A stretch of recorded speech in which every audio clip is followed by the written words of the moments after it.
ज्ञान आरंभ 10x में आपका स्वागत है।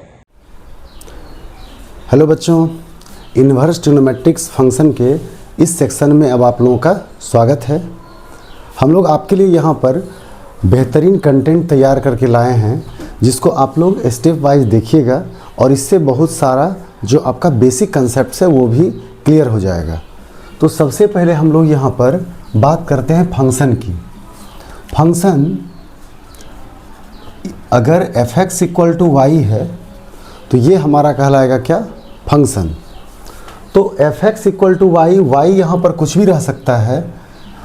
एक एग्जांपल अगर मैं ले लूँ, f(x) = x + 1, जो हमारा x का यहाँ वैल्यू है वो कहलाएगा इनपुट, और x + 1 ये कहलाएगा आउटपुट। दैट मीन्स इनपुट क्या है, तो इनपुट हमारा डोमेन वैल्यू और आउटपुट हमारा रेंज वैल्यू। एक एग्जाम्पल से पहले हम लोग इसको समझने का प्रयास करते हैं। अब x के स्थान पर आप चेंज करते जाइए, f(x) चेंज होते जाएगा। आपने x रखा 0, तो 0 + 1 = 1। आपने x रखा 1 तो f(x) हो गया यहाँ पर 2। आपने रखा 2 तो 2 + 1 = 3 एंड सो ऑन। यहाँ पर हम क्या देख रहे हैं कि अलग अलग डोमेन वैल्यू के लिए अलग अलग हमारा रेंज वैल्यू आ रहा है। दैट मीन्स अलग अलग इनपुट का अलग अलग आउटपुट वैल्यू आ रहा है। तो इसको अगर मैं चेंज करूँ, चेंज इन द सेंस ये कि मैंने इसका इन्वर्स कर दिया। इन्वर्स मीन्स क्या, जस्ट अपोजिट। जो अभी तक हमारा डोमेन वैल्यू था वो यहाँ पर रेंज वैल्यू होगा, और जो रेंज वैल्यू था वो डोमेन वैल्यू होगा। तो सिंबॉलिक भी हम इसको चेंज करेंगे। सिंबॉलिक चेंज करेंगे तब क्या हो जाएगा, x को यही रहने दिया। फंक्शन अगर ट्रांसफ़र होता है तो वो कहलाएगा फंक्शन इन्वर्स y। क्या कहलाएगा वो, function inverse y। That means जो यहाँ पर डोमेन है वो यहाँ रेंज वैल्यू में होगा, जो रेंज वैल्यू है वो यहाँ डोमेन वैल्यू। तो इसको लिख सकते हैं 1 0 2 1 3 2 एंड सो ऑन। तो ये भी 1 1 है, और इसका रिजल्टेंट जो इन्वर्स है वो भी क्या है, 1 1 है। तो आप ये समझ सकते हैं कि इन्वर्स के लिए हमारा जो मेन फंक्शन है उसको 1 1 होना ही पड़ेगा। अगर कोई 1 1 नहीं है तो उसका इन्वर्स संभव नहीं है, क्योंकि अलग डोमेन अलग रेंज। इसको ऐसे भी समझ सकते हैं, अलग ऑब्जेक्ट अलग इमेज, अलग ऑब्जेक्ट अलग इमेज। अब जो इमेज है पहले में वो दूसरे, दैट मीन्स इन्वर्स में वो ऑब्जेक्ट का काम करेगा, जो यहाँ पर ऑब्जेक्ट है वो यहाँ इमेज का काम करेगा। ये हो गया हमारा इन्वर्स, ये हुआ हमारा सिंपल इन्वर्स। अब हम बात करते हैं ट्रिग्नोमेट्रिक फंक्शन की। अब ट्रिग्नोमेट्रिक फंक्शन मैंने इन दोनों को कैसे रिलेट किया, आप देखिए।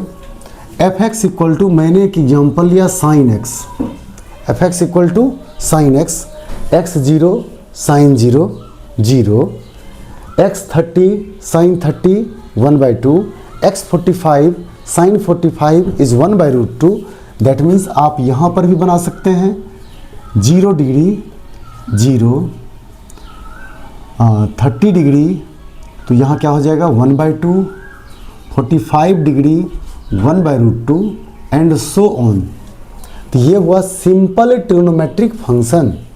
आप 0 को 0, इसको π/6 π/4 करके भी डिनोट कर सकते हैं।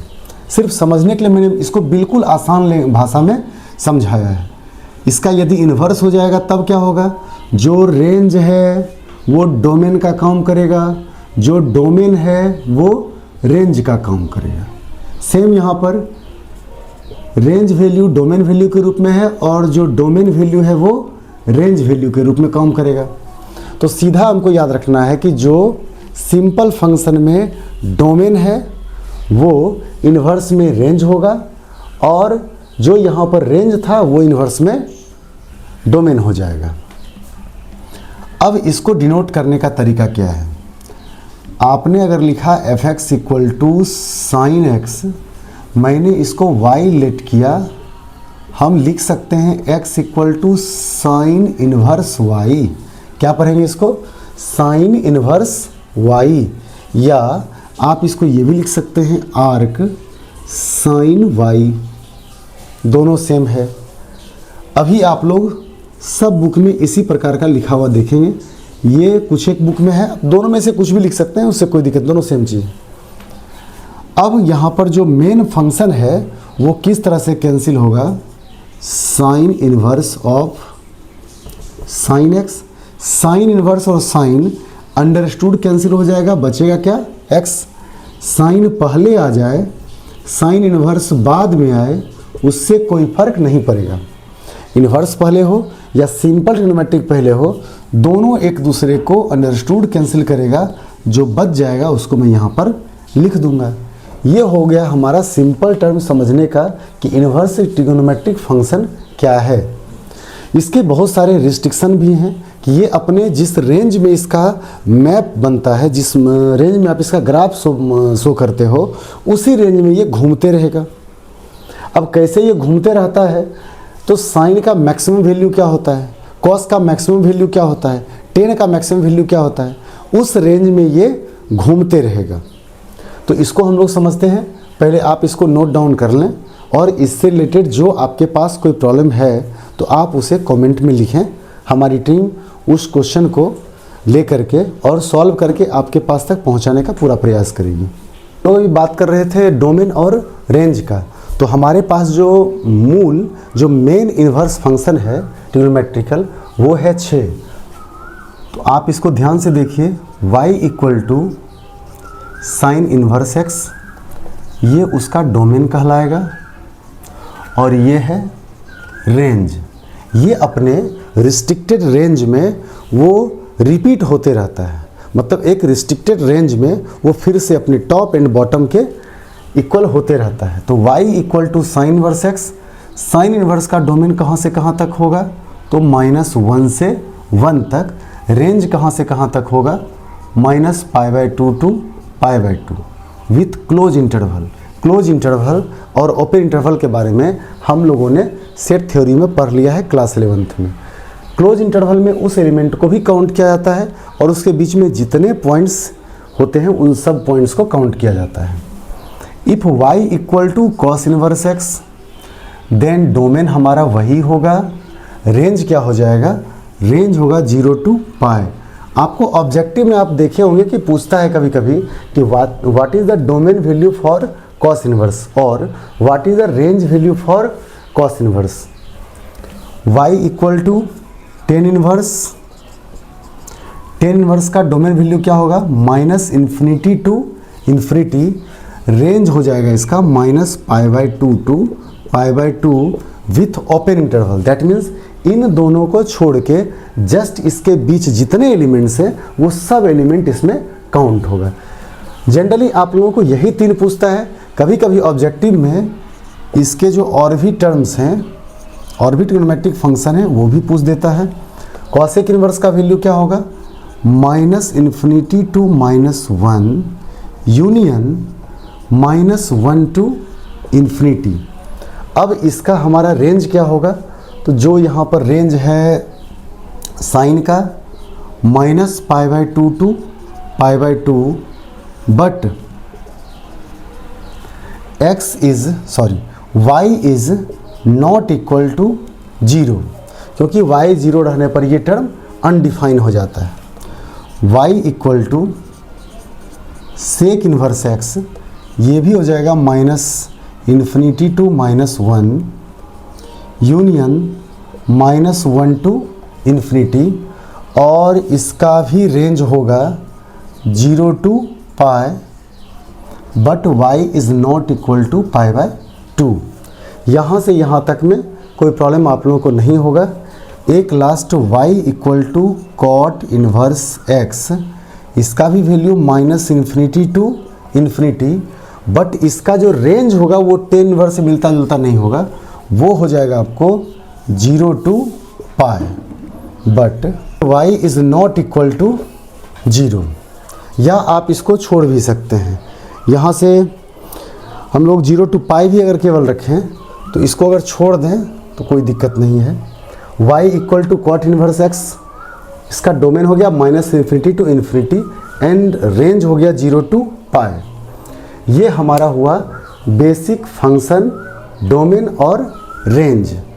अब इस पर हम लोग एक एग्जाम्पल देख लेते हैं। उस एग्जाम्पल्स में हम लोग देखें कि इसका वैल्यू हम लोग कैसे फाइंड आउट करेंगे एग्जाम में। आपको मुख्य रूप से डोमेन और रेंज ही याद रखना है। ज़्यादातर क्वेश्चन साइन, कॉस और टेन से ही रहता है, इन तीनों से कभी कभी ऑब्जेक्टिव रहता है। तो इसको हम लोग सॉल्व कैसे करेंगे बच्चों, हम एक एग्जाम्पल देखते हैं। उससे पहले कुछ प्रॉपर्टीज़ देख लें तो ज़्यादा अच्छा से समझ में आएगा। प्रॉपर्टीज़ क्या है? Sine inverse minus x is minus sine inverse x, cos inverse minus x is pi minus cos inverse x, tan inverse minus x is minus tan inverse x, cosec inverse minus x is minus cosec inverse x, sec inverse minus x is pi minus cos inverse x, and cot inverse minus x is pi minus cot inverse x. ये हुआ कुछ properties inverse का, ठीक है। अब एक example अगर हम देखें तो यहाँ क्या दिया हुआ है, साइन इनवर्स -1/2। मुझे इसका वैल्यू फाइंड करना है। अब केवल आप कंसंट्रेट होकर के इसको समझिए। बस एक से दो एग्जाम्पल में आप इनवर्स वाले ऑब्जेक्टिव या सम ऑफ द इनवर्स क्वेश्चन जो रहेगा उसको आप सॉल्व कर सकते हैं। साइन इनवर्स माइनस एक्स, यहाँ पर आ जाते हैं। ये क्या हो गया, माइनस साइन इनवर्स एक्स। ध्यान समझना, sign inverse minus x is minus sine inverse x. अब 1/2 साइन में कितने का वैल्यू होता है? तो 1/2 साइन में 30 का वैल्यू, दैट इज π/6। तो मैं लिख सकता हूँ इसको साइन इनवर्स, एंड 1/2 किसका वैल्यू होता है साइन में? तो साइन π/6। साइन इनवर्स और साइन कैंसिल, क्या बच गया? π/6, बाहर में है माइनस, तो ये हुआ माइनस π/6। अब एक चीज़ मुझे यहाँ एक और चेक करना है कि जो हमारा आंसर आ रहा है वो उसके रेंज वैल्यू में या डोमेन वैल्यू में मतलब आ रहा है या नहीं। अगर आ रहा है उसका वैल्यू तो ठीक है, नहीं आ रहा है तो उसको पहले चेंज करना पड़ेगा। तो since minus π/6 is the element of sine का हमारा रेंज, साइन इनवर्स का रेंज वैल्यू क्या था? तो माइनस π/2 टू π/2। अगर हमारा आंसर इस फंक्शन के रेंज में आ रहा हो तो ही सही है, नहीं आ रहा है तो फिर कहीं ना कहीं गलती हो चुका है। एक और एग्जांपल आप देखिए, दिया हुआ है कॉस इनवर्स -1/√2। अब कॉस इनवर्स -1/√2, तो फिर हम कॉस इनवर्स की तरह यहाँ पर देखेंगे, इक्वल टू क्या हो जाएगा? पाई माइनस कॉस इनवर्स 1/√2, जिसका जो प्रॉपर्टी वही यहाँ पर लगेगा, equal to pi minus cos inverse 1/√2 किसका वैल्यू? तो 1/√2 कॉस में 45, दैट इज π/4। तो ये हुआ cos π/4। Pi minus cos inverse cos cancel, तो क्या आ गया बच्चों? π/4। अब इसका वैल्यू आया 3π/4। तो मुझे क्या देखना है कि यह जो आंसर है यह कॉस इनवर्स के रेंज में है। कॉस इनवर्स का रेंज क्या था? 0 to पाई। अब 3π/4 बिलोंग्स टू 0 to पाई, मतलब 3π/4 0 से पाई के बीच में कहीं आ रहा है। 0 मीन्स 0, पाई 180 डिग्री के इक्वल। तो 3 × 180, 3 × π/4, इसको कैंसिल कर दिया। यहाँ आ गया 45, यहाँ क्या आया? 135 मल्टीप्लाई किए तो 135 जो है वो 0 और 180 के बीच में कहीं ना कहीं आ रहा है। दैट मीन्स हमारा जो वैल्यू है वो उसके रेंज में है। लास्ट में तब लिखेंगे so cos inverse -1/√2 equal to 3π/4। कोई दिक्कत इसमें किसी को नहीं है। अब एक यहाँ पर आपको क्वेश्चन रह सकता है कि इतना प्लस इन्वर्स इतना प्लस इन्वर्स उतना, 2-3 इन्वर्स को कर दिया, तो आप क्या करिएगा? उस 2-3 इन्वर्स को एज एग्जाम्पल आप देख भी सकते हैं। मान लीजिए कोई क्वेश्चन है बच्चों, हम लोगों ने इसके मेन कंसेप्ट में देखा था कि कोई भी इन्वर्स फंक्शन अपने सिंपल ट्रिग्नोमेट्रिक फंक्शन के साथ अंडरस्टूड कैंसिल होकर के केवल x आता है। तो क्या ये हर जगह सेम कंसेप्ट रहेगा? देख लेते हैं इसको। बट उसके रिस्ट्रिक्टेड रेंज में रहना चाहिए, उसका जो रेंज बॉन्ड है उस रेंज बॉन्ड में ही रहना चाहिए। तो cos inverse x cos x, cos inverse cos, ये दोनों कैंसिल हुआ, बचा क्या यहाँ पर x। अब एक एग्जाम्पल से हम लोग इसको समझते हैं। cos inverse cos 7 pi by 5। हम लोग cos इनवर्स का रेंज क्या जानते हैं? इसका रेंज जानते हैं होता है 0 to pi with close interval. Okay, यहाँ पर जो हमारा आंसर आया है, यहाँ पर जो रेंज वैल्यू रहेगा वो रहेगा 7 पाई बाय 5। दैट मीन्स ये जो वैल्यू है वह ग्रेटर देन पाई है। वो क्या है? ग्रेटर देन पाई है। कैसे? तो इसको हम लोग लिखेंगे क्या? पाई plus 2 pi by 5। 5 into 1 5 pi plus 2 पाई 7 पाई। तो ये पाई से बियॉन्ड हुआ, इस रेंज से बाहर है। तो सबसे पहले मुझे इसके रेंज को इसके रिस्ट्रिक्टेड एरिया में लाना पड़ेगा। So cos inverse cos 7 pi by 5 को लिख सकते हैं pi plus 2 pi by 5 equal to को, अभी भी ये दोनों कैंसिल नहीं होगा, अभी ये कैरी करेगा। तो cos inverse cos 180 plus theta is minus cos theta. क्या हो जाएगा? Minus cos theta. अब cos इनवर्स माइनस x का फॉर्मूला क्या होता है? इसका हो जाता है पाई माइनस cos इनवर्स, ये x के रूप में है, ये आ जाएगा x। यहाँ पर कौन सा फॉर्मूला लगाया? यहाँ लगाया cos inverse minus x is pi minus cos inverse x। तो ये आ गया पाई माइनस cos इनवर्स, ये x आ गया। अब cos इनवर्स cos कैंसिल हुआ, तो पाई माइनस 2 पाई बाय 5। इसको सॉल्व किया, आ गया 3 पाई बाय 5। बट ये आंसर अभी हमारा ट्रू है या फॉल्स है, ये मुझे चेक करना पड़ेगा, क्योंकि cos का रेंज क्या है? 0 to पाई। तो 0 to पाई का मतलब हुआ ये 0 to 180। क्या हो जाएगा? 0 to 180। आंसर क्या आया? आंसर आ गया 3 पाई बाय 5। जहाँ पाई है वहाँ पर 180 रख लेंगे, तो 3 इंटू 180 बाय 5 कैंसिल कर देंगे। इसको कैंसिल करेंगे तो 5 तिया 15 5 36 108। इसका आंसर कितना आ गया? 108। रेंज क्या है? 0 to 180। 0 to 180 के बीच में 108 आ रहा है ना। सो 3 पाई by 5 is the element of 0 to पाई। यह एलिमेंट इसके बीच का हो जाएगा। अब ये जाकर के आंसर हमारा ट्रू हुआ। दैट मीन्स अगर ऑब्जेक्टिव में इस तरह का क्वेश्चन हो तो ये नहीं कि सीधे ये दोनों कैंसिल हुआ 7 पाई बाय 5 लिख दिया। कभी आपको शॉर्ट क्वेश्चन आंसर्ड में भी पूछता है, मतलब 2 मार्क्स के क्वेश्चन में भी, तो आपको ये सॉल्व करना पड़ेगा, इसका रेंज लिखना पड़ेगा और आपके जो आंसर्स आए हैं उसको चेक करना पड़ेगा कि ये अपने रेंज में है या नहीं है। ओके बच्चों, पिछले क्लास में हम लोगों ने देखा था इन्वर्स ट्रिग्नोमेट्रिक फंक्शन के प्रॉपर्टीज और उसके बेसिक कंसेप्ट्स को। यहाँ जितना भी कंटेंट आपको दिया जा रहा है, जो बताया जा रहा है, वो बिल्कुल आसान भाषा में है, आप घर पर बैठे पढ़ सकते हैं।